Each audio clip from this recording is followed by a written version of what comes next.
전자발찌를 끊고 도주한 56세 성범죄 전과자가 여성 2명을 살해했다며 경찰에 자수했습니다. 피의자는 성폭력 2차례를 포함해 14번의 처벌 전력이 있었습니다.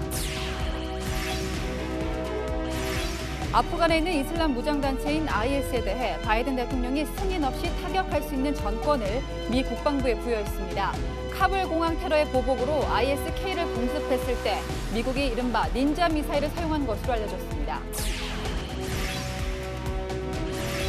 사퇴를 선언한 윤희숙 의원을 둘러싼 여야 공방이 격화되고 있습니다. 민주당은 탈당부터 하라며 윤 의원을 압박했고 국민의힘은 사퇴 표결이 안 되면 헌법 소원까지 불사한다는 방침입니다. 대다수 시중은행이 다음 달부터 신용대출 한도를 연봉 이하로 낮추고 5천만 원이 넘는 마이너스 통장 개설도 제한합니다. 대출을 미리 받으려는 수요가 몰려 신용대출이 급증했습니다. 일단 빌리고보다 이런 식으로 서류 준비하고 있습니다. 정 안 되면 마이너스 통장이라도 뚫어서 해봐야죠. 길어지는 가을 장마 탓에 고랭지 배추가 썩는 무름병 피해가 확산되고 있습니다. 전국 최대 고랭지 배추 재배단지인 강원도 태백을 현장 취재했습니다. 네, 뉴스에이 오늘은 충격적인 사건부터 보도하겠습니다.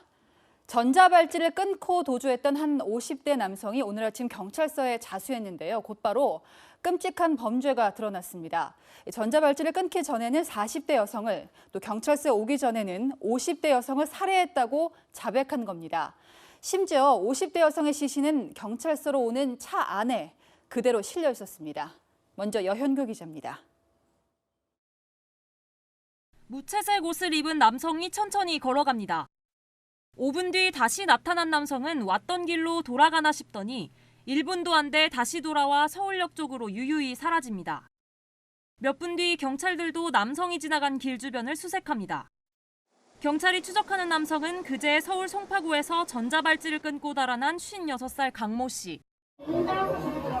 차 문은 남자 셔츠 같은 거 있잖아요. 그 세탁소에서 방금 찾아온 것처럼 비닐에 이렇게 씌워져 그거랑 청바지예요. 강 씨는 오늘 오전 8시 송파경찰서를 찾아와 자수하고 여성 2명을 살해했다고 자백했습니다. 강 씨는 먼저 40대 여성을 살해한 뒤 지난 27일 전자발찌를 절단기로 끊고 몽촌 토성역 주변에 버린 뒤 도주했습니다. 다음 날 오전에는 서울역 인근에 렌터카를 세우는 모습이 포착됐습니다. 이후 경찰이 렌터카 주변을 수색하기 시작하자 다시 도주한 뒤 1시간 뒤쯤 영등포구에서 발견됐습니다. 그리고 오늘 오전 자수하기 전에 50대 여성을 추가로 살해한 것으로 알려졌습니다. 강 씨는 자수하러 오는 길에 살해한 50대 여성의 시신을 차에 싣고 왔습니다. 40대 여성의 시신은 강 씨의 송파구 자택에서 발견됐습니다. 강 씨는 경찰 조사에서 두 여성과 아는 사이라고 진술한 걸로 전해졌습니다. 경찰은 강 씨를 상대로 범행 동기를 집중 조사하고 있습니다. 앞서 전자발찌가 훼손된 직후 법무부 위치추적중앙관제센터는 출동을 요청했고 서울과 경기 지역 10개 보호관찰소와 송파경찰서를 포함한 8개의 경찰서가 검거에 나섰습니다. 39시간 동안 추적하고도 자수하기 전까지 검거하지는 못했습니다. 채널A 뉴스 여영규입니다. 네, 전자발찌를 찬 것에서 알 수 있지만 이 남성은 성범죄 전력이 있었습니다. 전과만 14범, 특히 성범죄만으로 20년이라는 징역을 선고받았습니다. 이번에는 전자발찌를 찬 채 출소했지만 석 달 만에 더 끔찍한 범죄를 벌인 겁니다. 대체 어떻게 하면 막을 수 있었을까? 이어서 김호영 기자입니다. 여성 2명을 살해한 강 씨가 천안교도소를 나온 건 지난 5월 6일. 2005년 흉기로 20대 여성을 위협하고 성추행한 사건으로 징역 15년을 살고 이후 보호감호를 받다가 가출소했습니다. 성범죄 이력은 이뿐만이 아니었습니다. 지난 1996년에도 30대 여성을 성폭행해 징역 5년을 선고받았습니다. 17살 때 특수절도죄로 처음 징역을 살았고 8차례 실형을 포함해 전과 14범입니다.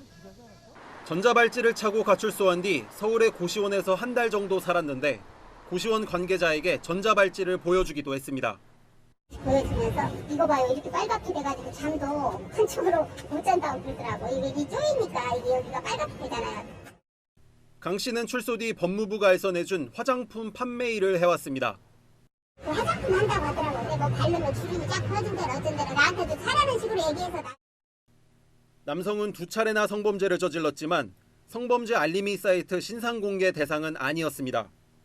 2011년 성인을 대상으로 한 성범죄자의 신상공개 제도 시행 전에 성범죄를 저질러 공개 대상에 포함되지 않은 겁니다. 재범을 막으려 5년간 전자발찌를 채우기로 했지만 출소 석 달 만에 무위로 돌아갔습니다. 채널A 뉴스 김호영입니다.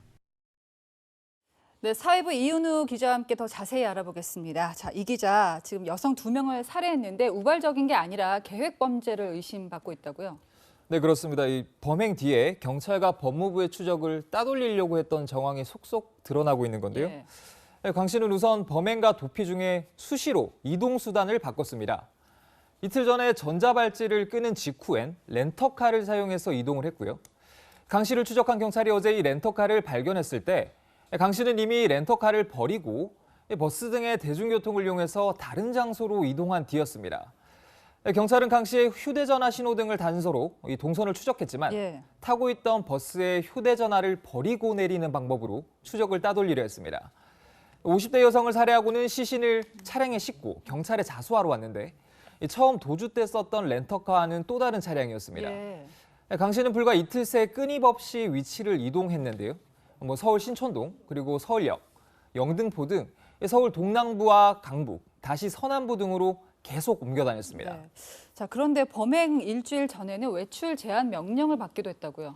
네, 강 씨는 지난 5월 출소 당시에 이 법원에서 2가지 명령을 받은 상태였는데요. 전자발찌를 차고 그리고 밤 11시부터 새벽 5시까지는 거주지 밖으로 외출하지 말라는 것이었습니다. 그런데 약 일주일 전쯤 이 강 씨가 심야에 집 밖으로 나온 사실이 전자발찌 신호로 확인이 되면서 당시 법무부 관계자들이 강 씨의 주거지로 찾아가서 네. 외출 중인 강 씨를 돌려보내기도 했는데요. 강 씨가 출소한 지 석 달밖에 안 됐지만 네. 이미 법원의 제약을 어겼던 겁니다. 그럼 끔찍하게 살해된 이 피해 여성들은 이 강 씨와는 어떤 관계였습니까? 네, 강 씨에게 살해된 이 피해 여성 2명은요, 이 강 씨의 지인인 걸로 알려졌는데요. 네. 경찰은 피해자 한 명이 강 씨가 화장품 영업 일을 하면서 알게 된 사이로 보고 있습니다. 화장품 영업은 출소 후에 사회 정착을 위해서 법무부가 강 씨에게 소개해준 일자리로 알려졌습니다. 네. 숨진 여성 2명이 서로 아는 사이인지는 아직까지 확인되지 않았고요. 경찰은 숨진 여성과 강 씨 사이에 채무나 원한 관계 등이 있는지도 조사하고 있습니다. 또 강 씨가 이 자수한 이유에도 상당한 관심이 쏠리는데요. 그렇죠. 예. 강 씨는 범행 사실이 곧 발각돼서 경찰에 잡힐 거라는 생각에 자수했다고 진술했습니다. 네, 지금도 취재 중인 사안들이 많은데요. 전자발찌 훼손이라는 게 종종 일어나는 일입니까? 네, 그렇습니다. 상당히 종종 이렇게 일어난다고 볼 수 있는데요. 예. 이 전자발찌 훼손은 지난 5년간 매년 10명 이상 발생을 했습니다. 지난 2018년엔 23명으로 최대치를 보이기도 했습니다. 올해 들어 7월까지만 해도 11명이나 전자발찌를 훼손해서 상당히 우려스러운 상황입니다. 네. 전자발찌 훼손 비율은 이 착용 인원에 비해서 많지는 않다고 하지만 전자발찌 훼손이 추가 범행으로 이어질 가능성이 높다는 네. 게 문제입니다. 지금도 전자발찌를 끊고 검거되지 않은 사람이 2명이나 됩니다. 예. 지금 이 사람도 추가 범행이 있을 수가 있기 때문에 새로운 소식이 들어오는 대로 보도를 하겠습니다. 이은우 기자였습니다. 네, 이번에 미국이 ISK를 공습할 때 쓴 무인 드론입니다. 이 뒤에 달린 게 미사일인데요. 특이한 거는 폭격이 터지는 게 아니라 6개 칼날이 펼쳐져서 공격을 합니다. 은밀하고 정교하게 칼을 휘두른다고 해서 닌자 미사일이라고도 부르는데요. 이 무기로 미군은 보복 공격에 성공했지만 이제 이틀 뒤면 미군은 아프간에서 완전히 철수합니다. 민간인들에게는 이미 탈출문이 잠겨버렸습니다. 먼저 박수희 기자입니다. 새까맣게 탄 채 철제 뼈대만 앙상하게 남은 차량. 미국의 ISK 보복 공습 현장입니다. 건물 안 산산조각난 유리와 푹 파인 마당 구덩이만이 닌자 미사일의 흔적입니다.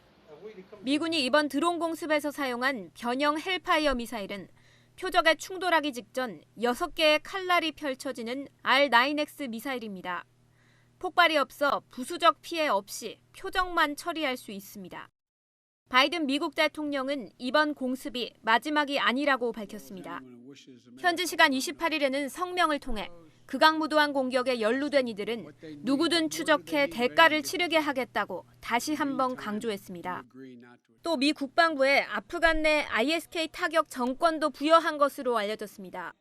백악관의 승인 없이 미군이 ISK 관련 목표물을 공격할 수 있는 기존의 방침을 재확인했다는 겁니다.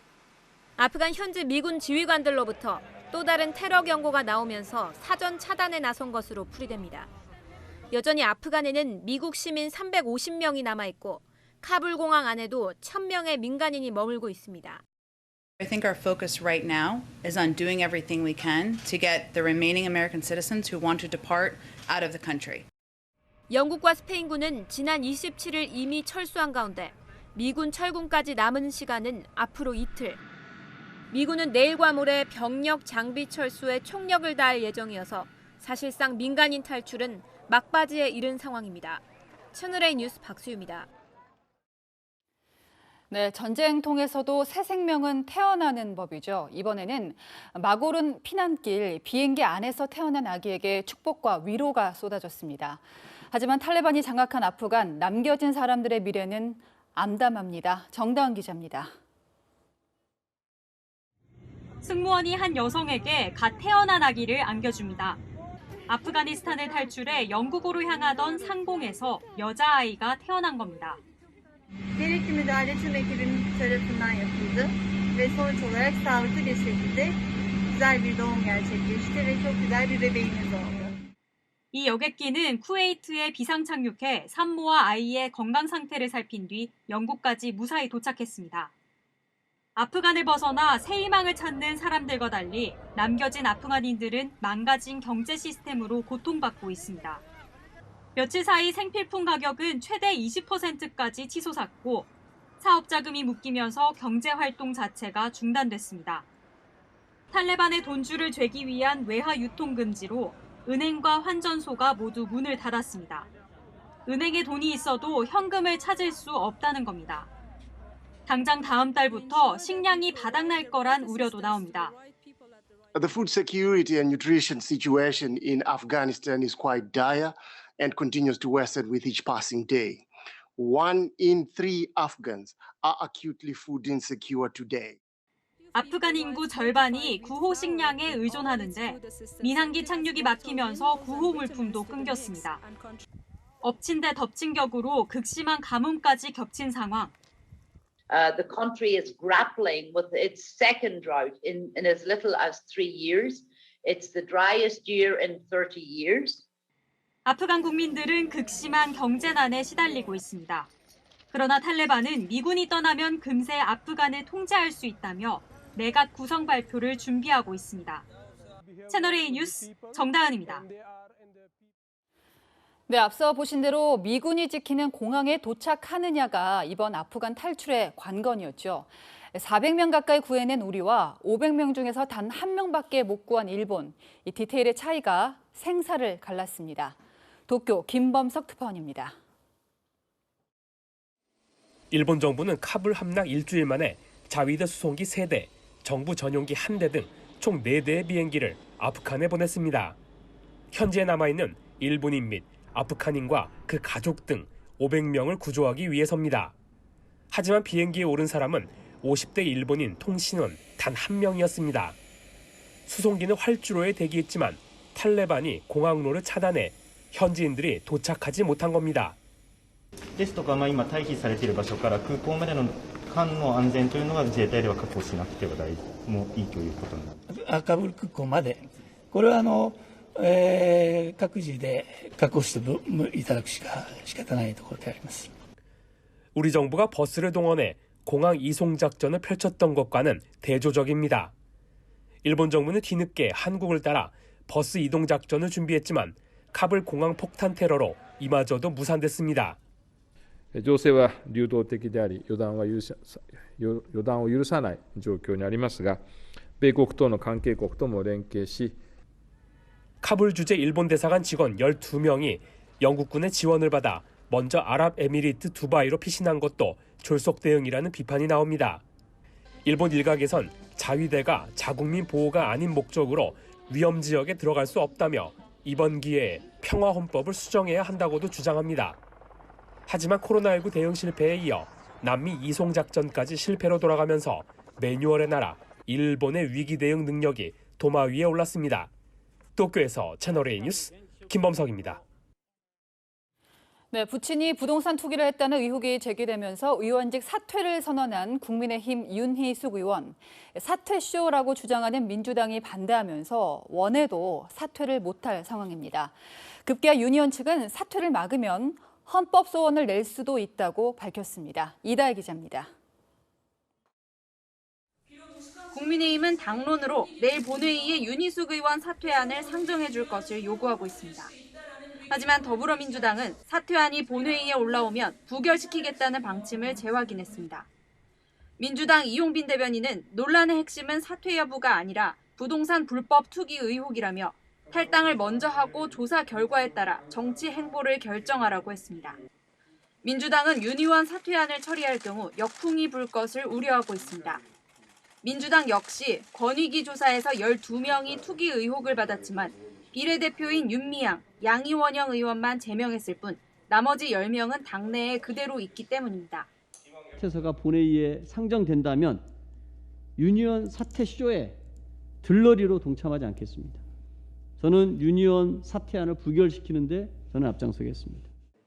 국민의힘은 민주당이 계속 반대하면 국회의장 직권 처리를 통해서라도 사퇴를 관철하겠다는 각오입니다. 국회법상 폐회 중에는 표결 없이 국회의장이 의원 사직을 허가할 수 있습니다. 하지만 8월 임시국회가 끝나면 정기국회가 이어져 12월 초까지는 직권 처리도 불가능합니다. 박 의장이 직권 처리를 부담스러워할 가능성도 높습니다.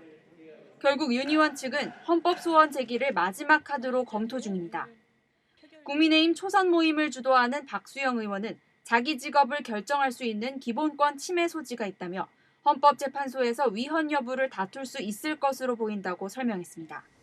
하지만 헌법 소원을 제기하더라도 결론이 나기까지는 시간이 걸려 윤 의원이 국회를 떠나기는 당분간 쉽지 않을 것으로 보입니다. 채널A 뉴스 이다혜입니다. 현 정부 최대 실책이 부동산이라고 판단한 거겠죠. 윤석열 전 총장도 1호 공약으로 부동산을 내세웠습니다. 대출 규제 푼다, 임대차 3법은 손보겠다. 한마디로 문재인 정부 이전으로 돌리겠다는 겁니다. 다만 대통령이 누가 돼도 민주당 거대 의석인 국회 상황은 바뀌지가 않죠. 이런 공약들을 어떻게 지키겠다는 건지 조용민 기자가 보도합니다. 윤석열 전 검찰총장이 대선 출마 선언 2달 만에 1호 공약을 발표했습니다. 오늘 발표된 부동산 공약의 핵심은 시장을 정상화시키기 위해 문재인 정부에 추진했던 정책을 되돌리겠다는 겁니다.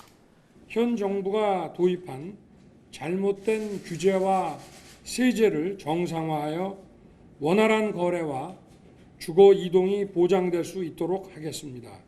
청년과 신혼부부에게 주택담보 인정 비율 LTV 최대 80%를 적용하는 등 대출 규제를 완화하고 보유세, 양도세, 종부세 등 세금 부담을 줄여 거래를 활성화시키겠다고 했습니다. 임대차 3법도 수정하겠다고 밝혔습니다.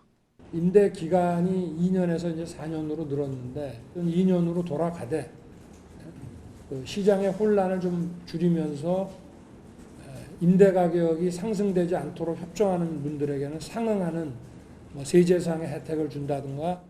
민간 중심으로 임기 내 전국 250만 호의 주택을 공급하겠다며 청년 원가주택 30만 호, 역세권 첫집주택 20만 호 공급을 약속했습니다. 하지만 대출 규제를 제외하면 대부분 관련 법안이 국회를 통과해야 시행할 수 있습니다.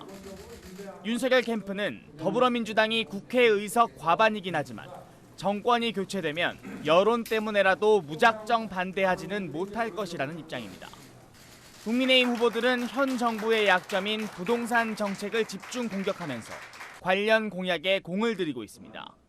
원희룡 전 제주지사는 1호 공약으로 임대차 3법 폐지를 내세웠고 최재형 전 감사원장도 부동산 규제 재검토와 주택 200만 호 공급을 약속했습니다. 채널A 뉴스 조용민입니다. 네, 이번엔 민주당으로 가겠습니다. 이재명 지사는 개혁이라는 키워드를 앞세워 다 갈아엎겠다 추진력을 강조하고 있습니다. 반면에 이낙연 전 대표는 안정감을 내세웠는데요. 최성 기자입니다. 이틀째 충청에 머물고 있는 이재명 경기지사는 충청 지역 공약을 발표하고 사학개혁, 언론개혁의 필요성을 강조했습니다. 이 지사는 SNS에 최근 국회 상임위를 통과한 사학법 개정안을 거론하며 노무현 전 대통령 때 미처 다 마치지 못한 개혁, 이번에는 반드시 끝내야 한다고 했고 보수 정권 시절 공영방송의 문제점을 지적하며 지배구조 개선 필요성도 강조했습니다. 국민의 손으로 확실하게 돌려줄 필요가 있습니다. 언제나 공영방송들의 정치적 중립 문제나 편파성이 정치적 논쟁거리가 되고 있기 때문에 온라인 투표 시작을 이틀 앞두고 개혁성을 내세워 지지층 잡기에 나선 겁니다. 이 지사 측은 순회 경선 초반부터 대세론을 굳힐 것이라는 각오입니다. 이낙연 전 대표는 충청 당원들과 잇따라 간담회를 열며 밀착 스킨십에 나섰습니다. 다음 달 4일 첫 순회 경선에서 대의원과 권리당원 투표 결과가 발표된다는 점을 감안한 행보입니다. 특히 안정적인 후보라는 점을 강조하며 이 지사와 차별화에 집중했습니다. 책 잡힐 일이 없어야 하고 두 번째는 이 시기에 대한민국에 필요한 것을 할 수 있는 사람이어야 한다. 조직력을 강점으로 내세우는 이낙연 캠프는 충청 경선을 시작으로 뒤집기가 현실화될 것으로 기대하고 있습니다.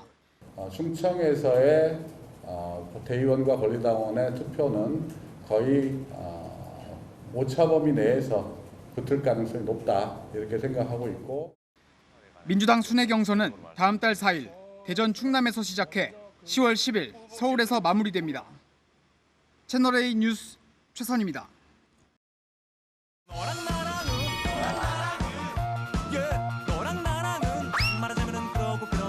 네, 여랑야랑 오늘은 이현수 기자와 함께하겠습니다. 첫 번째 주제는요.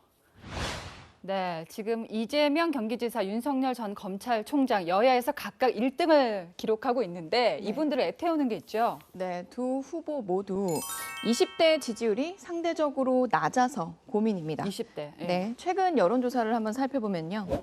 먼저 이 지사, 민주당 대선 후보 적합도에서 20대 지지율이 24.1%였고요.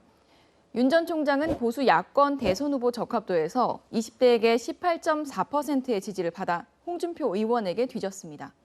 이렇다 보니 두 후보 20대 표심 잡기에 적극적입니다. 민지한테 연락이 왔어? 요즘 MZ세대가 이런 것 때문에 힘들다는데 야, 민지가 해달라는데 한번 좀 해보자. 일 좀 하시던데요? 맞아요. 그래도 사실 꼰대죠? 맞아요. 아저씨 승질 좀 있다면서요? 맞아요. 솔직한 게 요즘 MZ 스타일이니까요. 자, 1등 주자도 이렇고요. 앞서 언급했지만 홍준표 의원은 20대 지지율에서 의외로 강자로 떠올랐습니다. 네, 그렇습니다. 홍 의원 최근 여론조사 지지율을 보면 20대에게 20.6%대 지지를 받았습니다. 네. 또 무조건 야권 후보는 홍준표라는 뜻의 무야홍이란 신조어도 생겼습니다. 20, 30대 세대들이 인터넷 그 모임방에서 만든 말이니까 저도 그 며칠 전에 알았어요. 20, 30대, 40대 계층의 지지를 받지 않고는 본선을 할 수가 없어요. 지난 대선 때까지만 해도 이미지가 좀 달랐잖아요. 네, 지난 2017년 대선에선 이런 말도 했었습니다. 왜 정부에도 날 싫어하냐. 부모한테 받은 거 1원도 없고 그래도 내가 대한민국의 대통령 후보로 나설 수가 있다. 내가 너희들의 롤모델이다. 네, 홍 의원의 최근 20대 지지율을 두고 흑수저 이력과 사법고시 부활 등 공약이 젊은 세대가 중시하는 공정 키워드와 맞닿아 있기 때문이라는 분석도 나옵니다. 또 망만이라는 지적도 받고 있는데 그런 직설적 화법이 영향을 미친 게 아니냐 이런 지적도 나오고 있습니다. 네, 일단 그 젊은 층들은 시원시원한 거 이런 걸 좋아하는 것 같아요. 지금은 다음 주제 보겠습니다. N차 출마 성적표. 심상정 정의당 의원인데요. 오늘 대선 출마 선언을 했는데 이게 네 번째죠? 네, 심 의원이 오늘 출사표를 냈습니다. 14년 전인 2007년 민주노동당 후보로 첫 출마한 이후 매번 출마해서 벌써 네 번째입니다. 네. 그런데 심 의원 스스로는 두 번째 도전이라고 했는데요. 앞에 두 번은 예비고사 단계에서 낙방한 셈이고요. 제가 이제 제대로 준비해서 국민들 앞에 섰던 것은 지난번에 이어서 이번에 두 번째라고 볼 수 있습니다. 그러니까 본고사 재수인 셈이죠. 네, 2007년에는 당내 경선에서 탈락을 했고 2012년엔 문재인 당시 후보를 지지하며 중도 사퇴를 했다는 겁니다. 어쨌든 심의원이 이번 대선에서 가장 경험이 많은 것만은 사실인데요. 출마 횟수하고 지지율이 어떤 상관관계가 있을까요? 네, 그래서 제가 가장 최근에 나온 대선 주자 적합도 여론조사 6위까지를 가져와 봤습니다. 우선 순위권 내에는 처음 대선 출마를 선언한 주자가 4명으로 가장 많았습니다. 네, 윤석열 전 검찰총장과 최재형 전 감사원장은 정치 신인이죠.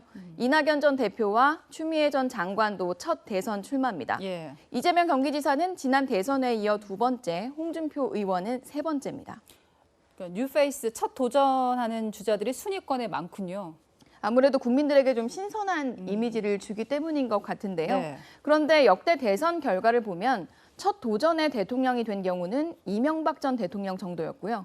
문재인 대통령과 박근혜 전 대통령은 2번째로 도전해서 청와대에 입성을 했습니다. 김대중 전 대통령의 경우에는 대선 4수생이었습니다. 신선한 이미지는 장점이지만 불안하다는 인상을 줄 수도 있죠. 다만 출마를 많이 한다고 꼭 실력이 쌓이는 것은 아니니 결국은 얼마나 실력을 보여줄 수 있는지가 중요하지 않을까 싶습니다. 네, 가장 중요한 건 정책하고 공약일 거고요. 그 시대 정신이 요구하는 게 무엇인가, 이게 가장 중요할 것 같습니다. 지금까지 여랑여랑이었습니다. 네, 이번 추석에는 가족들이 모일 수 있을까요? 이번 주 금요일에 정부가 방역 수칙을 발표합니다. 그런데요, 정작 추석에 고향 갈 열차 예매는 발표하기도 전인 화요일에 시작해서 좀 혼란스럽다, 이런 반응이 많습니다. 황규락 기자입니다. 과거 우리 선조들도 홍역이나 천연두와 같은 역병이 돌 때면 명절 차례를 지내지 않았다고 합니다. 코로나19로 인해 지난 추석과 설에는 가족과의 만남이 제한됐었지만 이번 추석은 사정이 다릅니다. 지난 26일 접종을 시작한 18세에서 49세의 백신 접종률이 이미 접종받은 사람을 포함해 82.6%에 달할 전망이라 정부 계획대로라면 추석 전 국민 70%가 1차 접종을 완료하기 때문입니다. 시민들도 이번 추석에는 가족들을 만나길 기대하고 있습니다. 자식을 본 지 2년째 이제 보는 거예요. 코로나 때부터 안 봤으니까. 대책은 좀 올려야 되겠지만은 그래도 자식들은 보게 해주시면 좋겠어요. 다만 아직 확산세가 꺾이지 않아 고향 방문이 걱정되기도 합니다. 코로나가 아직도 심각한 상황이고 다른 사람 피해가 좀 주면 안 되기 때문에 코로나 추석 때는 집에서 있을 것 같습니다. 54일째 신규 확진자가 4자릿수를 기록하는 와중에 이동량이 증가하면 언제든 확진자도 증가할 수 있어 방역 당국도 추석 방역 대책을 고심하고 있습니다. 명절 전후에 많은 사회적 이동량으로 방역 상황이 다시 한번 고비를 맞을 수 있는 만큼 추석 전까지 4차 유행을 확실히 반전시켜야 합니다. 올해 추석 열차 예매는 오는 31일부터 시작되지만 정부는 추석 방역 대책을 이번 주 금요일에 발표할 예정이어서 대책 발표 전까지 혼란이 예상됩니다. 채널A 뉴스 황규락입니다. 우리나라에 들어온 아프가니스탄인 가운데 4명이 코로나19 확진 판정을 받았습니다. 4명 모두 다른 가족이고요. 또 다른 버스를 탔습니다. 남영주 기자입니다. 아프가니스탄 입국자 중에서 코로나19 확진자가 나온 건 어제 오후. 인천공항 입국때 받은 유전자 증폭검사에서 재검사 대상이었던 17명 가운데 4명이 양성으로 확인된 겁니다.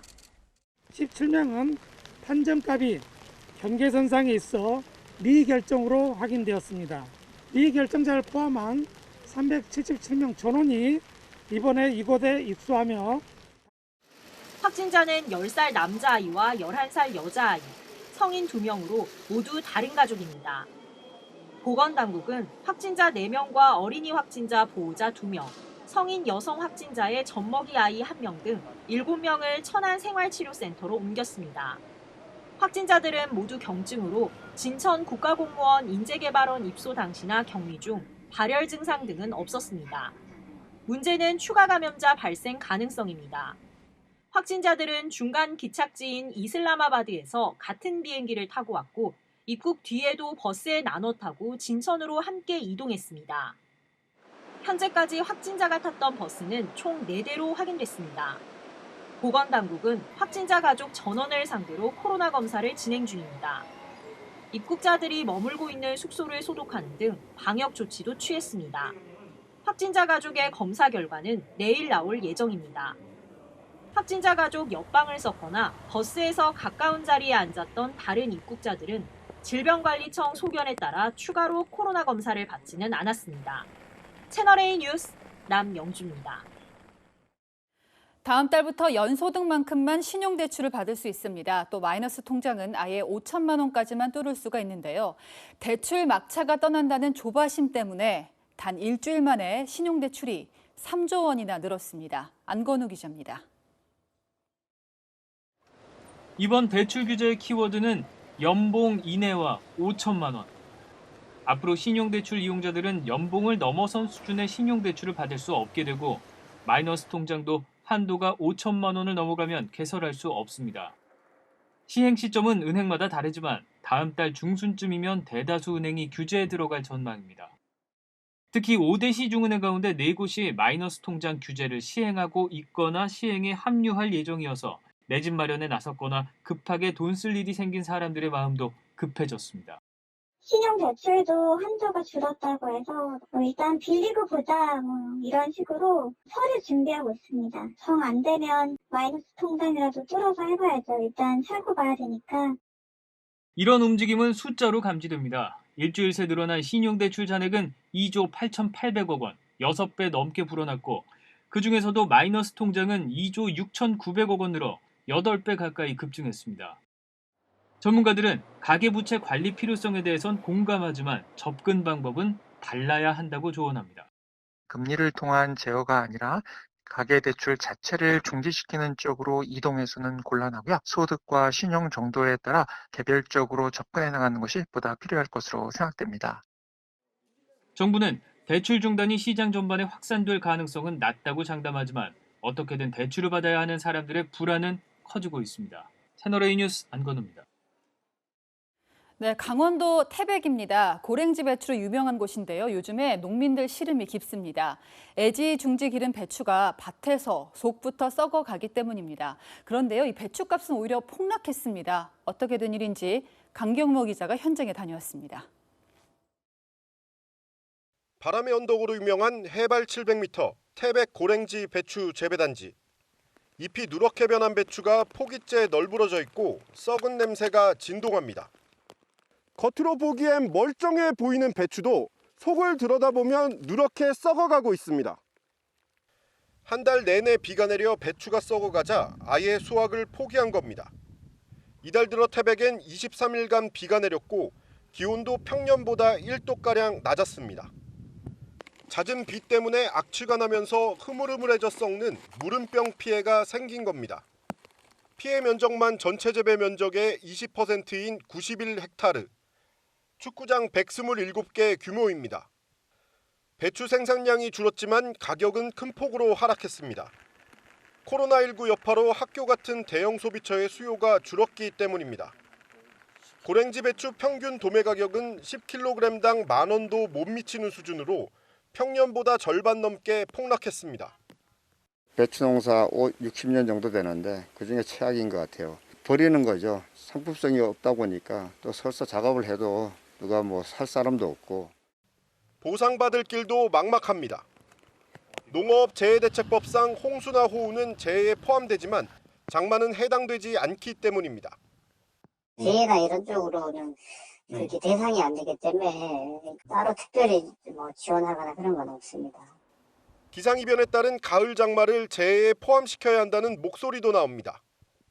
가뭄은 양수라는 어떤 방법을 동원할 수가 있어요. 그러나 이제 기나긴 장마는 하늘을 막을 수 있는 방법이 없기 때문에 이제 농업재해 대책의 범주에 긴 장마로 인한 피해를 포함시켜야 될 때가 아닌가.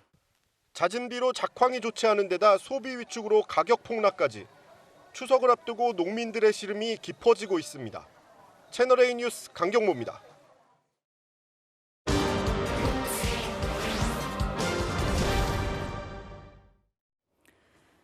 나라 잃은 삶이 얼마나 비참한지 이번 아프간 사태는 똑똑히 보여줬습니다. 목숨과 탈출을 해도 평범한 삶을 되찾기는 더 어렵습니다. 특히 대부분의 선진국들은 도와주기도 꺼리는데요. 오늘은 난민들의 진짜 이야기를 들어보겠습니다. 세계를 보다 김민지 기자입니다. 카불에서 나고 자란 26살 아프간 유학생. 고향은 이제 갈 수 없는 땅입니다. 근데 지금 카불에 돌아갈 수 있다고 생각하나요? 절대 없어요, 지금. 저 너무 무서워요. 어린 조카들과 가족들은 이란으로 피난 갔지만 언제 또 잡혀갈지 모릅니다. 경찰 잡으면 다시 바로 보낼 수도 있어요. 당연히 공부할 수 없어요. 왜냐면 아이디 같은 거 없어요. 학교도 못 가요. 한국과의 인연으로 특별 공로를 인정받아 일부 아프간인들이 한국 땅을 밟았지만 이들도 사실 난민입니다. 난민이란 전쟁, 인종, 종교 또는 정치적 차이로 박해를 피해 외국으로 탈출한 사람을 뜻합니다. 쭈그려 앉는 비좁은 수송기라도 탑승한 난민들은 운이 좋은 편입니다. 대부분은 중간에 차를 얻어 타거나 짐을 들고 아이들 손을 잡고 걸어서 국경을 넘어야 합니다.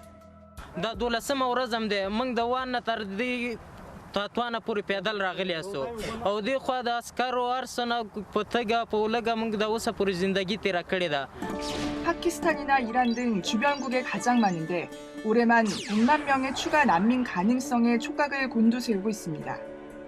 10년 넘게 내전 중인 시리아나 최악의 경제 위기를 맞은 베네수엘라도 사정은 비슷합니다. 운 좋게 국경을 넘어도 인근 난민촌에서 겨우 살아갈 뿐입니다. So 85% of displaced people, the refugees are being hosted by developing nations or poor middle income economy countries, and only 14% or 15% refugees are being hosted by developed nations.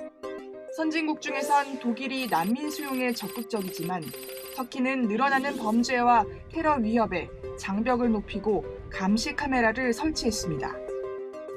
우리도 이제 남일이 아닙니다. 3년 전 제주도에 예멘인 484명이 들어왔지만 당시 부정적인 여론에 난민 인정은 단 2명에 그쳤고 가족도 데려올 수 없었습니다. 피란 통에 부모도 없이 전쟁터를 놀이터 삼아 노는 아프간 아이들. 이 아이들 역시 어디론가 떠도는 난민이 된다면 비극은 되풀이될 수밖에 없습니다. We want justice. सबसे बड़ा डर ये है हमारा जो हमारा बच्चों का फ्यूचर, लेडीज का फ्यूचर, सबका फ्यूचर खत्म। और आपको पहले भी पता है जो वादे दे चुके हैं अभी कि आज इस बार हम आए हैं आपके साथ कुछ गलत नहीं करेंगे।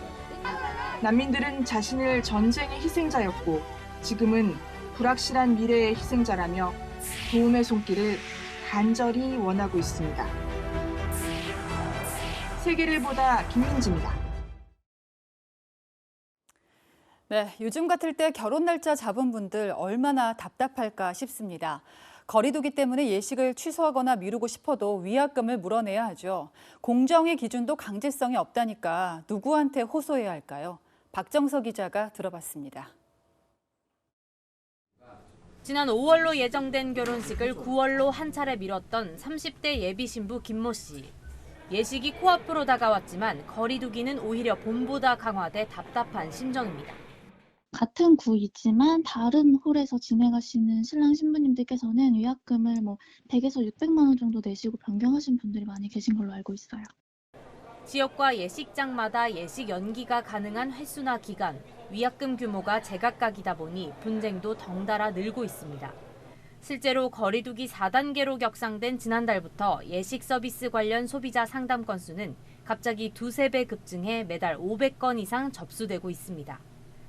지난해 공정위가 예식장 표준약관 변경을 통해 위약금 없이 결혼식 날짜를 연기하거나 보증 인원을 조정할 수 있도록 했지만 단순 권고로 강제성은 없습니다.